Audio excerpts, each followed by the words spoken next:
All the heavy stuff, the battery, the processor, is in this external box that you can have in your wallet.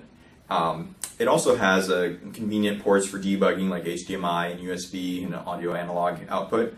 So what I can do is I can plug in the HDMI cable here from the television behind me, and what that allows me to do is allows you to see what I'm seeing in the glasses. So when I put these on, now you're seeing what I'm seeing, and I'm able to share the experience. So as you can see, I can navigate through the Android desktop. And then I can also launch any app, of course. So for example, we'll go here to the fruit slicer game. So let's do a bit of practice, classic. And so even though this is a 2D application, I can interact with it in 3D. So it's seeing the gestures from my finger, and that's how I'm masterfully, or not, slicing fruit.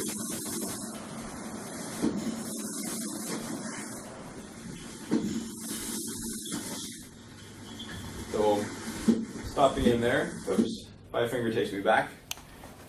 So I can use any app here. For example, I can use the calculator. I can do 66 divided by 2, which will give me 33. Not very needed to do that calculation, but just kind of shows you the interaction that I can have. So this is Flipboard.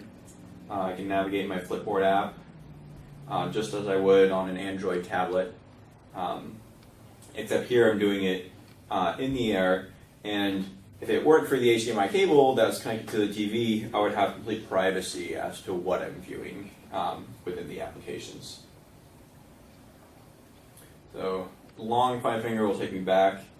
Let's see, what other apps do we have? We have, this one's really cool.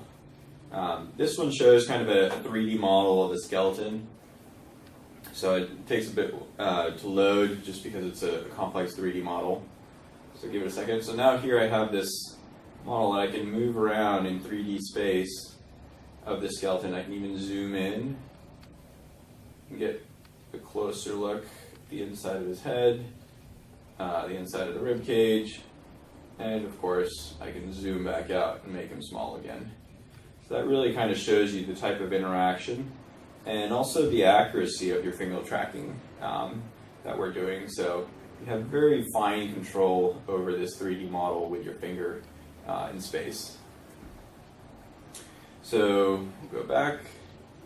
Another one of the big things is our glasses are 3D. So in addition to all the 2D applications that we're showing here, we can also have 3D applications.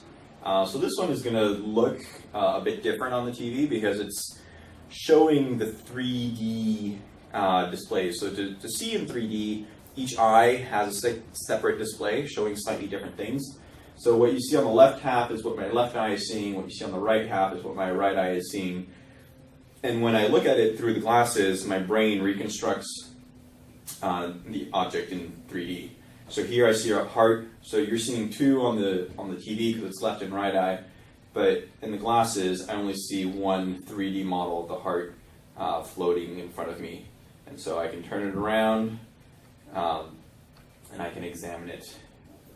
Of course, various other different models work just as well, like the brain. So again, I have this model of the brain in 3D in front of me that I can turn. And of course, here you're seeing the left and the right eye. And so the 3D applications can completely coexist with the 2D applications, and you can switch back and forth very easily.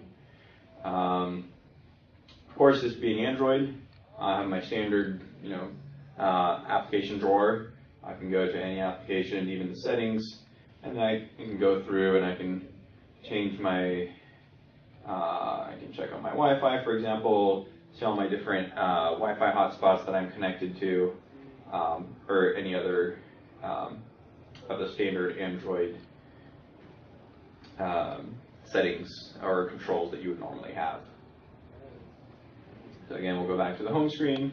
Okay, and the final application we want to show you guys is remote desktop control of a standard PC. So here we have a laptop running Windows 8, And using the Splashtop application that I have on my developer kit, I can connect to it remotely over Wi-Fi. This is Alan's Windows PC. So I can connect to it and I'll be able to control it just as I would if I had a standard remote desktop software from another PC. So this PC can be running any application that you want. I can navigate what's on there. I can see my NCAA Final Four brackets. Looks like I didn't do too good, but that usually happens. But you can still go around, and I'm controlling this PC remotely through this Android application that's allowing me to do a remote desktop, and I can check the weather hour by hour for London. And now I'm back to my standard Android desktop, which I already showed you guys last time. So that wraps up about everything.